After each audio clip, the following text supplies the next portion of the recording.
दुनिया में अगर कोई भी चीज समझने से भी ज्यादा समझाने में मुश्किल है तो वो है भारत की विदेश नीति। मतलब अमेरिका से दोस्ती है लेकिन रूस को भी नाराज नहीं करना है। ईरान पर हमला होता है तो इजराइल को भी दुख नहीं पहुंचना चाहिए और ईरान को लगे कि भारत उसके साथ है। ऐसे में बयान आता है कि हमें चिंता है, हम सभी पक्षों से बात कर रहे हैं और बाकी देश पूछते हैं कि भाई आप आखिरकार हो किसकी साइड पे। तो भारत का जवाब होता है हम सबकी साइड हैं, बस पब्लिकली बताना मुश्किल है। अब ब्रिक्स ने बयान दिया है कि ईरान पर हमला गलत है और साथ में कश्मीर का भी जिक्र कर दिया गया है। भारत ने भी साइन कर दिया है, लेकिन बिल्कुल वैसे जैसे घर की शादी में दूर के मामा सिर्फ फोटो खिंचवाने के लिए आते हैं और फिर चुपचाप निकल जाते हैं। कोई बोले तो कह देते हैं कि हम भी तो शामिल थे।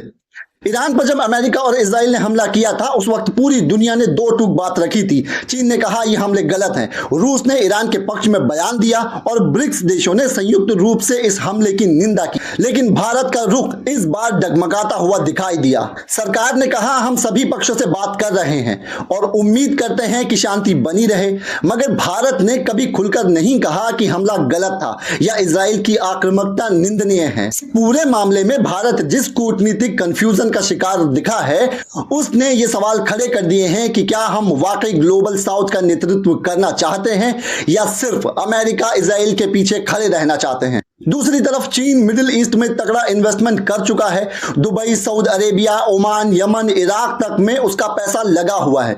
ट्रंप भले ही बोले कि अब चीन ईरान से तेल खरीद सकता है, लेकिन सच यह है कि चीन कभी रुका ही नहीं था। अमेरिकी पाबंदियों को नजरअंदाज करके चीन लगातार ईरान से तेल खरीद रहा है और इसी वजह से ईरान की तेल इंडस्ट्री धड़ल्ले से चल रही है। रूस की बात करें तो उसका मिडिल ईस्ट में एकमात्र स्थायी सहारा अब ईरान ही है। भले ही इतिहास में रूस इजराइल के करीब रहा हो, लेकिन मौजूदा हालत में वो फिलिस्तीन और ईरान के पक्ष में बयानबाजी करता दिखाई देता है। चीन और रूस दोनों ने ईरान को न सिर्फ डिप्लोमेटिक समर्थन दिया है बल्कि तकनीकी मदद भी पहुंचाई है, जबकि भारत अब भी एक नाराज ना हो कोई टाइप के स्टैंड पर खड़ा है। इट सीम्स लाइक दया कुछ तो गड़बड़ चल रही है। भारत ब्रिक्स का संस्थापक सदस्य है, लेकिन हर बार उसके बयान में यह साफ नहीं होता है कि वो अमेरिका के साथ है या ब्रिक्स के साथ है। ब्रिक्स जब ईरान के पक्ष में खड़ा होता है तो भारत धीरे से उस लाइन में लग जाता है, लेकिन बिना कुछ बोले वहीं QUAD की मीटिंग में अमेरिका, जापान और ऑस्ट्रेलिया के साथ बैठता है और वहां पर भी पाकिस्तान के नाम पर सब चुप हो जाते हैं और भारत अकेला रह जाता है। ऐसे में सवाल यह उठता है कि क्या भारत की विदेश नीति इतनी डरपोक हो चुकी है कि ना ही अमेरिका नाराज हो, ना रूस, ना चीन और ना ही खाड़ी के देश, और इसी चक्कर में हम हर जगह बस शांति चाहिए का रट्टा मारते रहे हैं। पाकिस्तान को लेकर भी भारत को बार बार अकेला देखा गया है। ब्रिक्स में चीन पाकिस्तान के साथ खड़ा है। अफगानिस्तान में चीन ने गहरी पकड़ बना ली है। चीन ने जहां अरब देशों से दोस्ती पक्की कर ली है, वहीं भारत की पकड़ सिर्फ डिप्लोमेटिक चाय और तस्वीरों तक सीमित रह गई है। भारत को बार बार जताया जाता है कि 22 देशों ने प्रधानमंत्री मोदी को सर्वोच्च सम्मान दिया है। ये बात सुनकर अच्छा लगता है, लेकिन जब कश्मीर पर हमला होता है, जब उरी या पुलवामा जैसा हमला होता है, तब इन 22 देशों में से एक भी खुलकर भारत के साथ नहीं खड़ा होता। ऐसे में सवाल यह पैदा होता है कि क्या इन सम्मानों की कोई डिप्लोमेटिक वैल्यू है भी या ये सिर्फ इन्वेस्टमेंट है। भारत ने अफगानिस्तान में इन्वेस्टमेंट किया है, लेकिन चीन और पाकिस्तान वहां की सरकार के साथ बैठे हैं, अपने कंधे जमाए हैं। भारत का वहां कोई सीधा असर नहीं बचा है। ब्रिक्स में भी हमारी आवाज बहुत स्पष्ट नहीं दिखाई देती है। अमेरिका के साथ ट्रेड डील की खबरें भी ऐसी हैं जो चिंता बढ़ाती हैं। कृषि और डेयरी सेक्टर में झुकने की आशंका जताई जा रही है, जिससे भारतीय किसानों को सीधा नुकसान हो सकता है। राहुल गांधी ने सवाल उठाया और इंडस्ट्री से जो खबरें छनकर आई हैं उनमें साफ दिखा कि भारत पर दबाव बनाया जा रहा है। आइजनहावर ने एक बार कहा था कि अमेरिका का दुश्मन होना खतरनाक है, लेकिन उसका दोस्त होना उससे भी ज्यादा खतरनाक है। तो क्या भारत बार बार वही गलती दोहरा रहा है? और सबसे बड़ा सवाल यह है कि क्या यह सब कुछ इसलिए हो रहा है क्योंकि कुछ बड़े कॉर्पोरेट घरानों के बिजनेस इंटरेस्ट अब ग्लोबल हो चुके हैं? हाइफा पोर्ट क्या मिडिल ईस्ट के प्रोजेक्ट, क्या विदेश नीति अब दिल्ली से नहीं कॉर्पोरेट दफ्तरों से तय हो रही है? अगर भारत की विदेश नीति ऐसे ही भ्रमित और मजबूर रास्तों पर चलती रही तो वो वक्त दूर नहीं है जब भारत की आवाज सिर्फ मीटिंग्स की रिपोर्ट में मिलेगी, जमीन पर उसका कोई असर नहीं होगा। दुबई में एक नई स्कीम लॉन्च हुई है, गोल्डन वीजा, और इसके ऐलान के साथ ही भारत के मिडिल क्लास में उत्साह की लहर दौड़ पड़ी है। सवाल यह उठता है, क्या भारत में अब ऐसे लोगों की संख्या बढ़ रही है जो हर हाल में देश को छोड़ देना चाहते हैं? वो लोग जो यहां कमाते हैं, टैक्स देते हैं, लेकिन उन्हें बदले में सुरक्षा, सुविधा या सम्मान कुछ नहीं मिलता। 2019 के बाद से भारत में कॉर्पोरेट टैक्स 15% तक गिरा है, जबकि मिडिल क्लास पर टैक्स का बोझ लगातार बढ़ रहा है। यही वो तबका है जो सबसे ज्यादा टैक्स देता है और बदले में सबसे कम सुविधा पाता है। लोग पूछते हैं, क्या यही है नया भारत?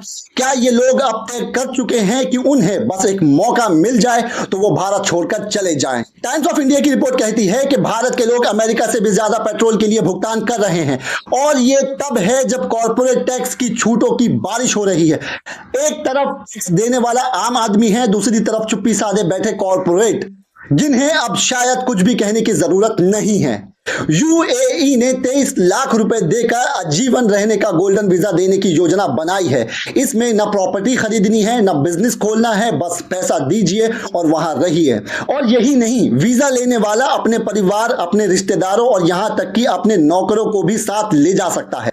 भारत में जिन शहरों में लोग करोड़ों की प्रॉपर्टी खरीद रहे हैं, जैसे नोएडा, ग्रेटर नोएडा, गुरुग्राम, वहां सरकारी कॉलेज, ढंग का अस्पताल या बुनियादी जरूरी सफाई तक नहीं मिलती है।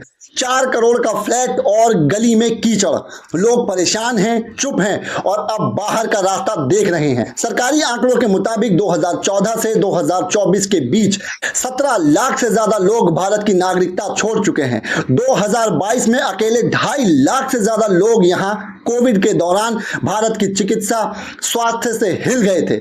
क्या उन्होंने ये तय कर लिया था कि अगर जिंदा रहना है तो पहले इस सिस्टम से बाहर निकलना होगा? गोल्डन वीजा के जरिए एक नया पलायन शुरू हुआ है। अच्छे शहरों की तरफ तलाश में पलायन, ये नौकरी या पढ़ाई का पलायन नहीं है, ये है विश्वस्तरीय जिंदगी की तलाश में भागना। क्या भारत के शहर अब इतने बदहाल हो चुके हैं कि टैक्स देने वाले लोग भी उनमें भरोसा नहीं कर पा रहे हैं? सरकार कहती है कि भारत अब दुनिया के 4 सबसे समान देशों में से एक है, लेकिन विश्व बैंक की असली रिपोर्ट कहती है कि भारत में टॉप 10 यानी टॉप 10% अमीर लोग सबसे गरीब 10% से 13 गुना ज्यादा कमाते हैं। असलियत यह है कि भारत 216 देशों में आय असमानता में 176वें स्थान पर पहुंच चुका है। कॉर्पोरेट टैक्स को कम किया गया ताकि निवेश हो, रोजगार बढ़े, लेकिन मिंट की रिपोर्ट के मुताबिक इंडिया इंक अपने मुनाफे को निवेश नहीं कर रहा, बल्कि सिर्फ कैश जमा कर रहा है। ना नौकरियां बढ़ी, ना वेतन। मिडिल क्लास का पैसा सिर्फ प्रचार और सुविधाहीन विकास में बहाया जा रहा है। आज भारत का मिडिल क्लास टैक्स दे देकर थक चुका है। उसकी आवाज बंद है और जेब भी बंद है। बदले में उसे मिल रहा है धर्म की राजनीति, नफरत की खुराक और झूठी हेडलाइंस। अब सवाल ये नहीं रह गया है कि लोग भारत क्यों छोड़ रहे हैं, अब सवाल ये है कि कौन अभी तक रुका हुआ है। और जो रवैया देश के अंदर के हालात के प्रति बनाया गया है वो ये बताता है कि भारत छोड़ने की योजना अब अकेले अमीरों की नहीं है, बल्कि एक टूटे हुए विश्वास का प्रतीक बन गई है। इसलिए आज नहीं तो कल इस पर बात करनी ही पड़ेगी। आइए अब बात करते हैं कुछ गाजा के ताजा अपडेट की। आज उत्तरी गाजा के बैत हनून इलाके में एक बड़ा धमाका हुआ है जिसने पूरे क्षेत्र को हिलाकर रख दिया है। इजरायली सेना के अनुसार यह धमाका एक रोड साइड बम के जरिए किया गया था, जिसमें 5 आईडीएफ के, माफ कीजिएगा मैं इसको आईडीएफ तो नहीं कहूंगा, मैं इसे कहूंगा IOF, Israeli occupied forces, IOF के सैनिक मारे गए हैं और 14 अन्य घायल हो गए हैं। यह हमला रात 10 बजे उस वक्त हुआ जब सैनिक पैदल मार्च कर रहे थे। जैसे ही बम फटा, इलाके में अंधाधुंध फायरिंग भी शुरू हो गई, जिससे हालात और भी गंभीर हो गए। मारे गए सैनिकों में से 2 की पहचान हो चुकी है। दोनों यरूशलेम से थे और काफिर ब्रिगेड की नेत्सहान यहूदा बटालियन में तैनात थे। बाद में सेना ने 2 और सैनिकों की पहचान की, वो दोनों भी यरूशलेम से ही थे। 5वें सैनिक की पहचान अभी सार्वजनिक नहीं की गई है। ये पूरी सैन्य सैन्य कार्यवाही गाजा डिवीजन की नॉर्दर्न ब्रिगेड के तहत की जा रही थी, जिसमें 646वीं रिजर्व पैराट्रूपर्स ब्रिगेड भी शामिल थी। मकसद था इलाके से चरमपंथियों को खत्म करना और हमास की मौजूदगी को जड़ से मिटाना। इस क्षेत्र में जमीन पर घुसने से पहले इजरायली वायुसेना ने कई हवाई हमले भी किए थे। चश्मदीदों के अनुसार विस्फोट के बाद जब सेना घायलों को निकालने की कोशिश कर रही थी, उसी समय दूसरी ओर से जोरदार फायरिंग शुरू हो गई। घायलों में 2 की हालत नाजुक बनी हुई है। यह हमला नेत्ज़ाह यहूदा बटालियन के लिए अब तक का सबसे घातक हमला माना जा रहा है, जो अक्टूबर से चल रहे जमीनी अभियानों में सबसे गंभीर माना गया है। शहीद हुए सैनिकों के परिवारों के प्रति संवेदना और घायलों के जल्द स्वस्थ होने की प्रार्थना के साथ यह कहानी अब भी जारी है। हम आने वाले अपडेट्स पर नजर बनाए रखे हैं। जैसा जैसा आगे अपडेट मिलता जाएगा हम अपने दर्शकों को बताते जाएंगे। तब तक के लिए अलविदा।